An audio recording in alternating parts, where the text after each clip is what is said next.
Hi friends, welcome to Sunrise Joshi. నేను మీ Saritha. Today recipe ఏంటంటే ఫ్రెండ్స్, టేస్టీ మూంగ్ దాల్ మురుకులు అండి. చాలా టేస్టీగా ఉంటాయి. ప్రిపేర్ చేయడం కూడా చాలా ఈజీ అండి.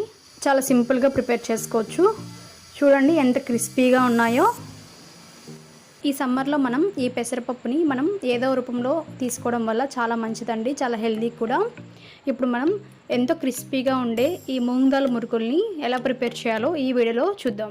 ఈ పెసరపప్పు మురుకుల కోసం నేను 1 కప్పు పెసరపప్పుని తీసుకుంటున్నాను. దీన్ని కొద్దిగా వాటర్ వేసుకొని శుభ్రంగా వాష్ చేసుకొని తీసుకోవాలి. ఇలా మనం శుభ్రంగా వాష్ చేసుకున్న తర్వాత వీటిని వాటర్ లేకుండా ఫిల్టర్ చేసుకోవాలి. ఈ విధంగా ఫిల్టర్ చేసుకున్నటువంటి 1 కప్పు మూంగ్ దాల్ని ఇప్పుడు మనం కుక్కర్లోకి యాడ్ చేసుకోవాలండి. ఈ పెసరపప్పుని మనం నానబెట్టాల్సిన పని లేదండి, అలానే యూజ్ చేసుకోవచ్చు.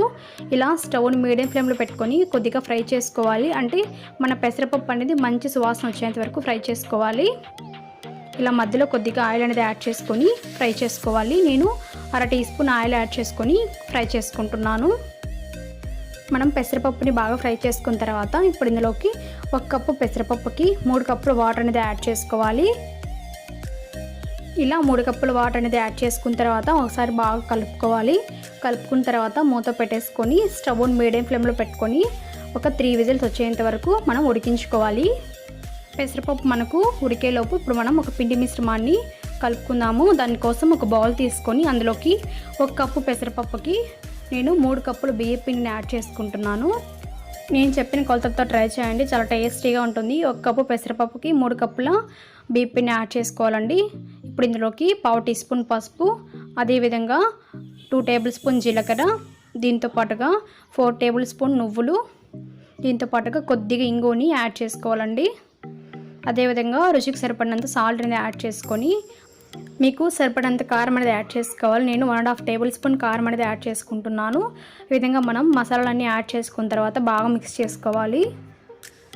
ఈ విధంగా మిక్స్ చేసుకొని పక్కన పెట్టుకోవాలి.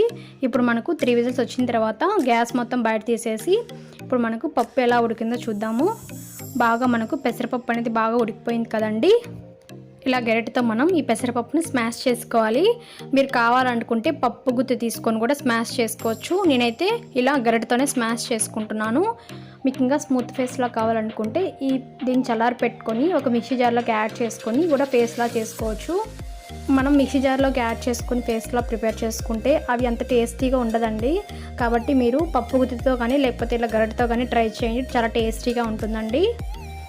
ఇలా మనం స్మాష్ చేసుకున్న తర్వాత ఇప్పుడు దీన్ని కొద్దిసేపు చల్లారి పెట్టుకోవాలి.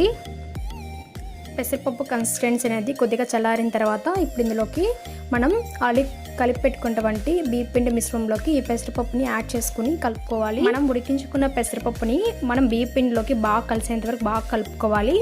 బాగా కలిసిపోయేంత వరకు మనము ఎటువంటి వాటర్ని యూజ్ చేయకూడదు. బాగా కలిసిపోయిన తర్వాత ఇప్పుడు ఇందులోకి కొద్దిగా వాటర్ యాడ్ చేసుకుంటూ మనం మిక్స్ చేసుకోవాలి. మరీ ఎక్కువ వాటర్ యాడ్ చేయకుండా కొద్దిగా వాటర్ యాడ్ చేసుకుంటూ మనకు పిండి మిశ్రమం అనేది ఈ విధంగా ఉండాలండి.